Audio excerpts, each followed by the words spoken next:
Hello అందరికీ, సోరకాయతో కొత్త recipe. ఇది అందరికీ తెలిసే ఉంటుంది. నేనైతే ఈరోజు సోరకాయ చికెన్ చేయబోతున్నా. ఇంతకుముందు ఒకసారి చేశాను, చాలా అంటే చాలా టేస్టీగా వచ్చింది. అందుకే ఈసారి కూడా చేద్దామని మీకు చూపిస్తున్నా. మీరు ఎప్పుడైనా ట్రై చేశారా? నేను ఇది సెకండ్ టైం. చికెన్ ఉంటే చాలు, ఏ కూరగాయలు వేసైనా వండుకోవచ్చు. ఏమంటారు? ప్రాసెస్ చెప్పేసి అయినా ముందుగా సొరకాయని చిన్న చిన్న ముక్కలుగా కట్ చేసుకోవాలి. దాంతోపాటు ఉల్లిగడ్డలు కూడా కట్ చేసుకోవాలి. పెనం మీద పెట్టి నూనె ఇంకా ఉప్పు వేసి కొంచెం మెత్తగా అయ్యే వరకు ఉంచాలి.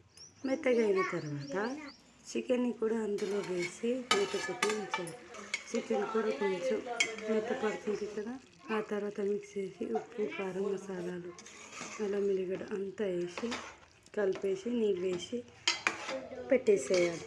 కొంచెం రసం ఎక్కువ కావాలనుకునే వాళ్ళు ఎక్కువగా నీళ్ళు వేసుకోవచ్చు. రసం ఎక్కువ వద్దు అనుకునే వాళ్ళు నీళ్ళు తక్కువగా వేసుకున్నా సరిపోతుంది. ఫ్రై లాగా చేసుకోవాలనుకునే వాళ్ళు నీళ్ళు వేసుకోకపోయినా సిమ్ మీద పెట్టి కూర రెడీ చేసుకోవచ్చు. నా కూర అయితే ఇక్కడ రెడీ అయిపోయింది. కొత్తిమీర వేసిన వీడియో అయితే స్కిప్ అయింది, మీరు కొత్తిమీర కూడా వేసుకోండి. నా కూర మీకు నచ్చితే లైక్ చేయండి. ఎలా ఉందో తర్వాత వీడియోలో తిని చెప్తా. బాయ్, ఉంటా.